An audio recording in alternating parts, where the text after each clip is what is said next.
Estábamos en el desierto, en el estudio, y ahí fue donde como me cayó el 20 que el disco se iba a llamar Amor Adolescente. Y como que una cosa llevó a la otra, o sea, como que decía, güey, o sea, quiero hacer un tributo a esos discos que yo escuchaba en la adolescencia, que tenían, o sea, como que me encantaban los interludios o esas canciones que duraban como simplemente un minuto, ¿no? Y dije como yo quiero que mi disco tenga eso. Y en particular, o sea, como es un disco que tiene tantas, pues que habla del amor en todas sus formas, me acordaba mucho de un disco de Lauryn Hill que se llama El Miseducation of Lauryn Hill, que tiene justamente estos interludios de un salón de clases hablando con el maestro sobre el amor.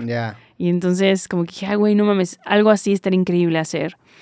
Pero ¿cómo le hacemos como para que sí sean, o sea, como que sí sea algo real? O sea, no quiero que sea falso, ¿no? O sea, sí quiero como que haya testimonios de adolescentes o por lo menos personas que hayan vivido la adolescencia hace relativamente poco, ¿no? Que se acuerden exacto cómo es, güey, ¿no?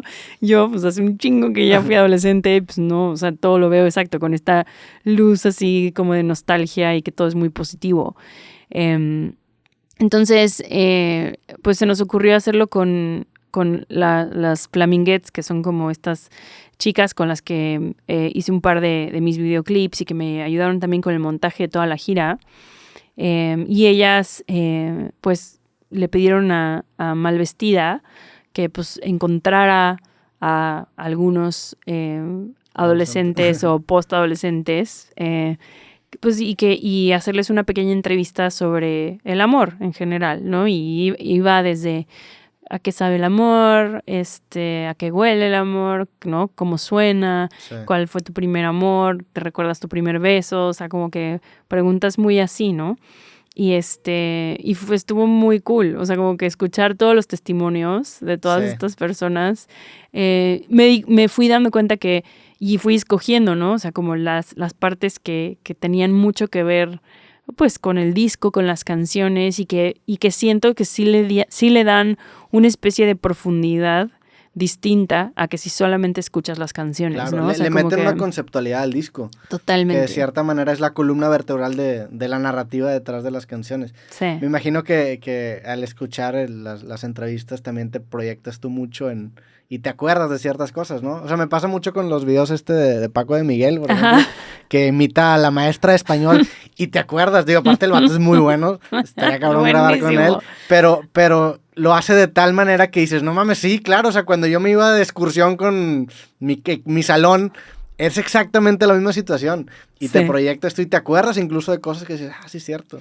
Te acuerdas y aparte también o sea, una cosa muy padre es que también te sorprenden. O sea, como que sí hubo cosas que de verdad a mí como que sí me hicieron pensar así de, órale, o sea, yo no tenía ni idea que esto es una...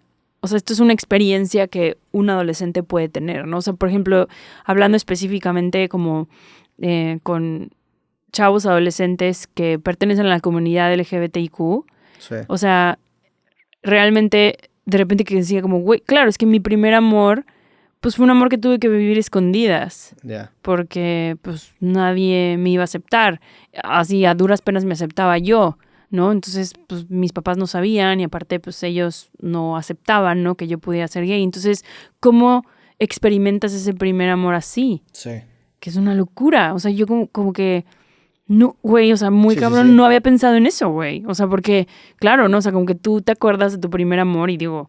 O sea, yo me acuerdo el habérselo contado así a mis amigas y como que haberlo vivido y que si no sé qué y que si ibas al cine y que si no y que no. O sea, como que todo era muy... transparente. O sea, sí, muy transparente, güey. Y aquí le agregas una capa de complejidad. Muy compleja, güey. Y aparte, tanto en el tema de tus papás y aparte me imagino que en el tema tuyo personalmente de aceptarte. Claro, güey, como de difícil. Saber, conocerte. O sea, si estás de por sí, ¿no? O sea, como confundido conociéndote, está muy cabrón. O sea, confundido conociéndote y aparte que la sociedad a la que perteneces, güey, te dice que eso que estás sintiendo, güey, está mal. O sea, me parecía como alucinante, ¿no? Sí, hay un interludio de eso, ¿no? Se llama Emilio. ¿Cuál es el Ajá. Emilio? ¿Ese Emilio Creo que es, no, creo que es Alduin. Alduin, Ujú. ya. Y es muy loco, güey. Fíjate, es muy loco. Ahorita que dijiste lo de las películas, nunca había pensado en ese recurso narrativo en música, porque sí, de repente ves una película y hay una escena en la clase en donde el maestro está hablando de lo que va a acabar pasando en la película. Me acuerdo, por ejemplo, una escena de la película Hereditary, que es muy buena, no sé si te gusta. ¿Cuál? Bueno, Hereditary, Ajá. de un director que se llama Ari Aster. Muy buena. Digo, ahorita que andas un poco sensible, creo yo que el terror o sea, mejor no la veas, pero es una gran película. Y es de mi top 3 de películas de terror. Y hay una escena en donde están como en un salón de clases y el maestro está hablando de la predestinación. Y la película se trata de esto. Y ese tipo de recurso, una vez que lo identificas, lo ves bastante. El salón de clases y el maestro explicando un concepto que aplica perfectamente para el resto de la peli, ¿no? Sí. Y una muy buena manera de explicarlo, ¿no? Sí, de irte al macro y de dónde están sacando incluso la inspiración. Qué loco, ¿no? Sí. Sí, pues un poco sí, esa era la idea de los interludios. Y la verdad es que me gusta mucho. O sea, me gustó mucho cómo quedó. O sea, por mí hubiera metido hasta más. ¿Sí? Sí. ¿Cuántos son? ¿Como 3? ¿4? Son 5, creo, interludios al final, pero entrevistas se hicieron, todavía creo que hay como 3 o 4 testimonios más que al final no aplicaban, ¿no? Con lo que estábamos haciendo, pero sí los terminamos desarrollando un poquito más en un como mini documental que sacamos como de 10 minutos, Sí. o sea, donde poco como ahondamos más en cada tema, ¿no?